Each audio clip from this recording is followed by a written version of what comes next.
तो पृथु को राजा बनाया उन्होंने, सारे ऋषि लोग उनका अभिषेक करने के लिए आया। तो उसने जो शपथ ली है, तो शपथ ली है, तो ये शपथ जो है भागवत और महाभारत दोनों में है। मैं आपको वैसे फेसबुक पर मैंने लिखा भी है। तो उसने कहा कि भौम ब्रह्म, ये धरती का ब्रह्म है। कौन है? किसको कहा? जनता को कहा कि जनता क्या है? ये धरती का ब्रह्म है। भीड़ किसे कहते हैं? झुंड कहते हैं। अतः झुंड तो मक्खियों के भी होते हैं, झुंड भेड़ों के भी होते हैं, झुंड पशुओं के भी होता है, पक्षियों के भी झुंड होते हैं। तो झुंड जो है वो, और भीड़ एक झुंड है। आप ये देखिएगा कि ये दोनों जो चीज़ें हैं इनमें कैसी समानता है। तो भीड़ जो है वो एक झुंड है, आदमियों का झुंड है, और वो जो झुंड है उसमें विवेक नहीं होता। क्यों? कि उसमें उस व्यक्ति की पहचान गायब है। देखिए, ये जेब कतरे होते हैं ना, या और अपराधी किस्म के जो लोग होते हैं, या बड़े बड़े जो अपराध हो जाते हैं, ये भीड़ में हो जाते हैं।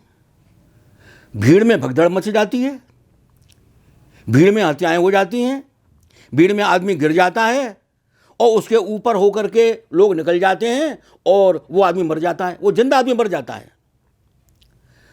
तो भीड़ जो है वो आदमी की विकृत मानसिकता होती है, वो एक तरीके का पागलपन होता है, उसमें एक उन्माद होता है। भीड़ जय जयकार कर सकती है, लेकिन भीड़ विचार नहीं कर सकती। इसलिए भीड़ में यदि कोई शक्ति है तो वो विध्वंसक शक्ति है। एक भीड़ है और भीड़ वहां से, उसमें से उतर करके आई, वहां से निकल करके आई और तोड़फोड़ करने लग गई। भीड़ थी ना, तोड़फोड़ करने लग गई।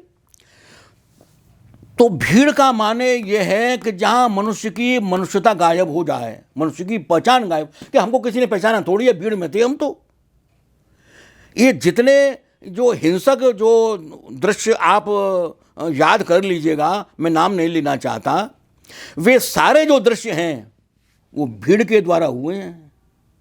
भीड़ नहीं किए थे वो, है ना। चाहे वो जलाने का हो, चाहे वो तोड़ने फोड़ने का हो, चाहे वो कोई भी विध्वंसक प्रवृत्ति हो, वो भीड़ के द्वारा होती है। जो अविवेकी है, जिसका विवेक समाप्त हो चुका है, उन्माद आ चुका है, पागलपन आ चुका है, विक्षिप्तता आ चुकी है। जनता संप्रभुता का स्रोत है, उसमें व्यक्ति की भी पहचान है, उसके विचार की भी पहचान है, उसकी एक शक्ति है। वो जनसभा है, सारे लोग बैठे हुए हैं, वो सुन रहे हैं, दत्त चित्त होकर के समझ रहे हैं, पहचान रहे हैं, समझ रहे हैं उस बात के लिए। वो जनता जिसमें विवेक है, क्या सत है, क्या असत है, क्या ठीक है, क्या गलत है, इस पर विचार कर रहे हैं। वक्ता बोल रहा है, लेकिन वो जो सुनने वाला है वो सभा में बैठा हुआ है और उसको विवेक पर तोल रहा है कि हाँ, ये आदमी ये बात तो ठीक कह रहा है, लेकिन ये बात गलत कह रहा है। तो वो जनता है, उस जनता में विवेक है, उस जनता में जब एकता की शक्ति होती है तो संप्रभुता का स्रोत वही है, लोकतंत्र का आधार वही है। और आप ये देखिएगा कि जब 42 में जब गांधी ने कहा कि शासक क्या होता है, शासक शासक तभी तक है जब तक आपने उसको शासक मान रखा है। आप आज से बंद कर दीजिए कि अंग्रेज हमारे शासक नहीं है, बस नहीं है, खत्म। आप सबने कह दिया, सबने मन में आस्था जगा ली कि अब ये नहीं है, नहीं है तो नहीं है। तो वो जनता है जिसकी समष्टि की शक्ति जागृत हो गई। उसने कहा नहीं, अब तुम नहीं है, सविनय अवज्ञा, हम तुमको नहीं मानते, हम तुम्हारे कानून की अवहेलना करते हैं। वो नमक कितना सा था, चटांग भर नमक होगा जो गांधी ने बनाया होगा, उससे भी कम होगा, लेकिन कानून टूट गया। चटांग भर नमक से कानून टूट सकता है? टूट गया। क्यों? अवज्ञा, हम तुमको शासक नहीं मानते। तो ये जो शक्ति है ये जनता में होती है। जब गांधी जब दिनकर ने लिखा सिंहासन खाली करो जनता आती है, वो जनता, वो भीड़ नहीं, भीड़ के लिए नहीं कहा था। भीड़ तो उपद्रव करेगी, अस्त व्यस्त कर देगी उसके लिए। तो जनता और प्रजा इन दोनों में भी भेद है। देखिए, जब जनता संप्रभुता का स्रोत होती है, जब वो लोकतंत्र का सृजन करती है, वो जनता है, वो जनता जनार्दन है। और प्रजा राजा की होती है। जो प्रजा सिंहासन की तरफ देखती है, वो प्रजा है। अन्नदाता, तू मुझे अन्न दे रहा है, ये प्रजा है। प्रजा की नजर रहती है, राजा क्या करेगा, राजा करेगा वही होगा, वो प्रजा है। क्योंकि उसकी जो शक्ति है वो क्षीण हो चुकी होती है, उसकी आस्था टूट चुकी होती है, आस्था टूट चुकी होती है, वो छिन्न विच्छिन्न होता है, उनमें एकता नहीं होती है। और जनता में विवेक होता है, जनता में समझ होती है कि हम सारे लोग एकत्र होंगे तो हमारी वो शक्ति होगी, उसका नाम संप्रभुता होगा, और संप्रभुता से हम लोकतंत्र का सृजन करेंगे, लोकतंत्र का निर्माण करेंगे। तभी जो है गांधी ने जनता को जनार्दन कहा। जनार्दन क्यों कहा? अच्छा, बल्कि देखो, ये तो नई बात है, गांधी वाली बात।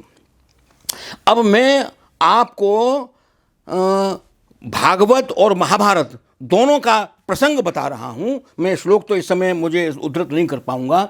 जब पृथु ने, देखो ये पृथ्वी शब्द जो बना, पृथु से राजा पृथु था, राजा पृथु था, जिस राजा पृथु शब्द से पृथ्वी बनी, वो राजा पृथु था। जब अराजकता हो गई थी, तब लोगों ने जो है वो कहा, भाई देखो ये जंगल न्याय हो गया, वही प्रकृति का सिद्धांत, जिसकी लाठी उसका भैंस, प्रकृति का सिद्धांत। जब कोई विधि विधान नहीं रहता है ना, तब प्रकृति का सिद्धांत काम करता है।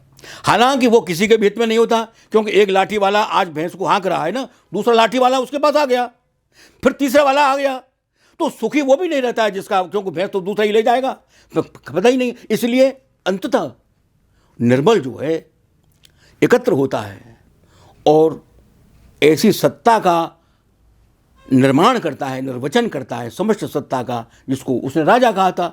तो पृथु को राजा बनाया उन्होंने, सारे ऋषि लोग उनका अभिषेक करने के लिए आया। तो उसने जो शपथ ली है, तो शपथ ली है, तो ये शपथ जो है भागवत और महाभारत दोनों में है। मैं आपको वैसे फेसबुक पर मैंने लिखा भी है। तो उसने कहा कि भौम ब्रह्म, ये धरती का ब्रह्म है। कौन है? किसको कहा? जनता को कहा कि जनता क्या है? ये धरती का ब्रह्म है। तो देखो, जनता है धरती का ब्रह्म और भीड़ है पशुओं का झुंड, और प्रजा है जो राजा की ओर उन्मुख होकर के, तू प्रजा, तू पालक है, तू अन्नदाता है, तू कुछ करने वाला है, तुझसे ज्यादा कुछ नहीं है। वो सोच नहीं सकती कि शक्ति मुझ में है, ये शक्ति मुझ में है। शक्ति क्राउन में नहीं है, उस मुकुट में से नहीं आई। सत्ता कहां से आई? सत्ता लोकमानस से आती है। तो प्रजा और जनता और भीड़, ये तीनों जो कंसेप्ट हैं, ये अलग अलग हैं, ये भिन्न भिन्न हैं।